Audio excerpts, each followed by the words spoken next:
बिस्मिल्लाहिर्रहमानिर्रहीम। आप हजरात के सामने औरतों की नमाज के ताल्लुक से एक मुख्तसर मसला पेश कर रहा हूँ। याद रखें, मसला छोटा है, नाजुक बड़ा है, ध्यान रखने की चीज़ है ये।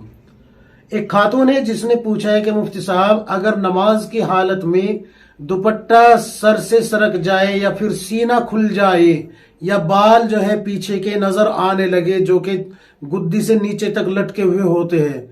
तो क्या ऐसी हालत में नमाज हो जाएगी या नहीं? शरीयत का क्या हुक्म है? तो देखिए, मैं आपको ये तमाम मसाइल नमाज सफ़ा नंबर 251 से बता रहा हूँ। आप किताब उठा के देख लीजिए, मिल जाएंगे मसाइल। सबसे पहले आप ये बात जहन नशीन कर लीजिए, अगर आपका दुपट्टा इतना बारीक था, इतना पतला था कि जब आपने उसको सर पे रखा तो सर के बालों का रंग नजर आ रहा था, यानी कि उसमें से बाल नजर आ रहे थे, या इतना कम था वो कि उसमें जो बाल पीछे लटके हुए होते हैं वो 1/4 बाहर थे, या फिर जो है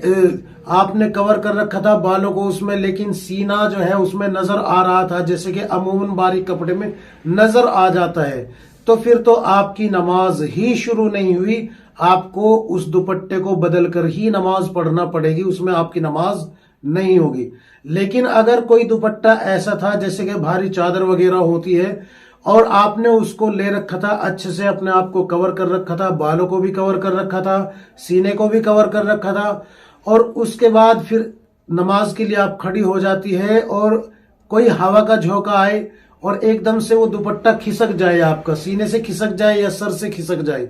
तो एक रुकन के बराबर अगर आपका ये अमल जारी रहता है, यानी कि खुला रहता है आपका सीना या सर का हिस्सा या फिर 1/4 हिस्सा जो बालों का नीचे लटका हुआ है वो, तो फिर आपकी नमाज फासिद हो जाएगी, आपको नमाज दोबारा से पढ़नी पड़ेगी। और अगर हवा से नहीं हुआ बल्कि आपने जानबूझ के ऐसा किया है, जैसे कि अमूमन खवातीन करती रहती है कि दुपट्टे को कभी यूं करेगी नमाज की हालत में तो कभी यूं करेगी, इस तरीके से, तो फिर उसकी नमाज पहली ही मर्तबा में, जैसे उसने यहां से हटाया ना, यूं करके यूं हटा के उसको सही करने के लिए, तो ये सीना खुलने की वजह से इसमें फिर एक रुकन की कैद नहीं है, बल्कि इधर सीना खुला और उधर उसकी नमाज फासिद हो गई। उधर उसका यहां से कई दफा ऐसा होता है कि दुपट्टा इस तरीके से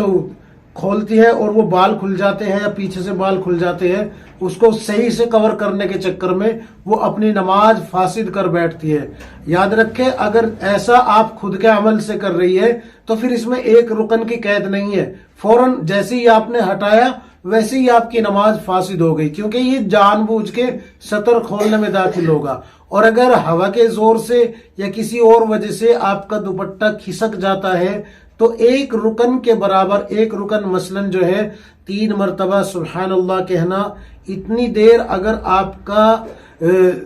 सतर खुला रहता है, दुपट्टा हटा रहता है, तो फिर आपकी नमाज फासिद हो जाएगी। लेकिन अगर आपने जानबूझ के किया है तो फिर एक सुबहान अल्लाह भी कहने की जरूरत नहीं है, आपकी नमाज फासिद हो जाएगी। ये तमाम मसाइल जो मैंने बताए हैं आपको